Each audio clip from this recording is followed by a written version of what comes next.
Bonjour, chapitre P8, champ de gravitation et champ de pesanteur. Page 245 dans votre livre Bordas. L'extrait du BO ici. Alors on commence par la loi de gravitation. C'est une loi que vous avez vue en seconde, même en troisième, et que l'on a rappelé lors du chapitre P4, interaction fondamentale. Donc l'expression de la valeur de la force de gravitation, s'exerçant entre deux corps A et B de masse respective MA et MB séparés de la distance petit d, DAB.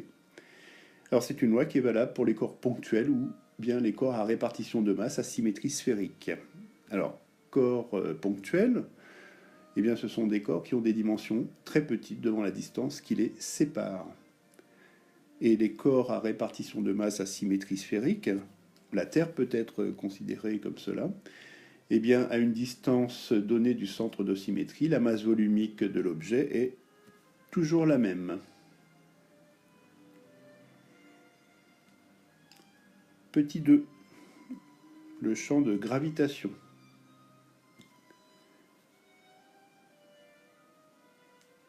Il règne un champ gravitationnel en un point B d'une région de l'espace si une masse test, encore un corps d'épreuve, placée en ce point est soumise à une force gravitationnelle que j'appelle F grand F. Ce champ est tel que le vecteur champ gravitationnel est égal à vecteur F divisé par M.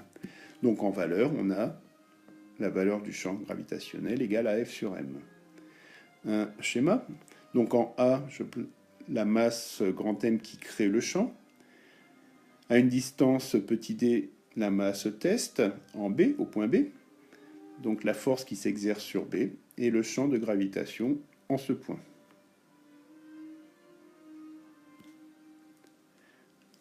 Alors maintenant, on va donner l'expression de G. D'après la loi de gravitation, F est égal à G fois grand M fois petit m sur d carré, d'où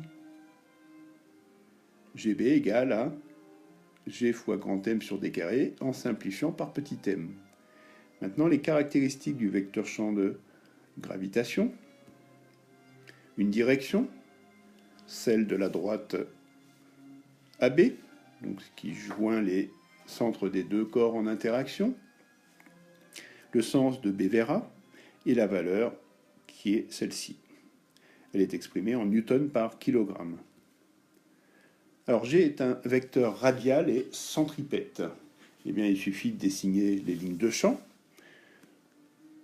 Donc ces lignes de champ ressemblent à une roue de vélo avec des rayons.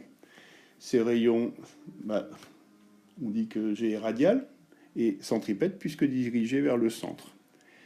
Petit 3, lien entre le champ de gravitation et le champ de pesanteur. Un objet test de masse petit m, placé près de la surface terrestre, est soumis à une force qui est son poids P.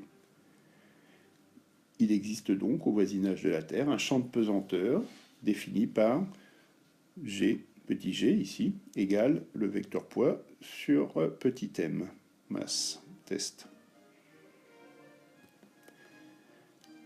En première approximation, c'est-à-dire en négligeant la rotation de la Terre et l'attraction des autres corps, tels que le Soleil, la Lune, les autres planètes, on peut identifier petit g, le champ de pesanteur, le vecteur champ de pesanteur, au vecteur champ de gravitation, grand G.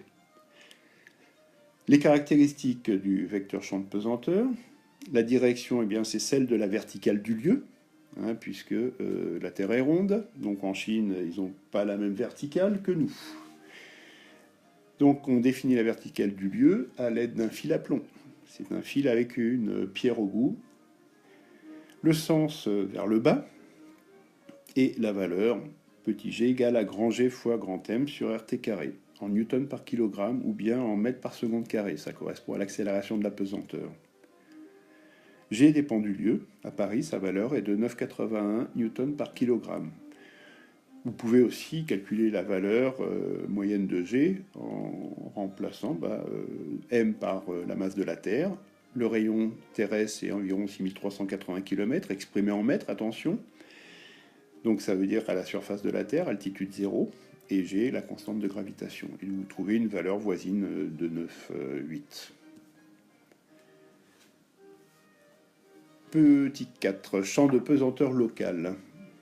Dans une région de la surface terrestre de volume de l'ordre du kilomètre cube, on peut considérer le champ de pesanteur comme uniforme, c'est-à-dire que G est un vecteur constant. Donc dans ce volume, tous les vecteurs champs seront parallèles entre eux et auront même longueur. Je vous remercie de votre écoute.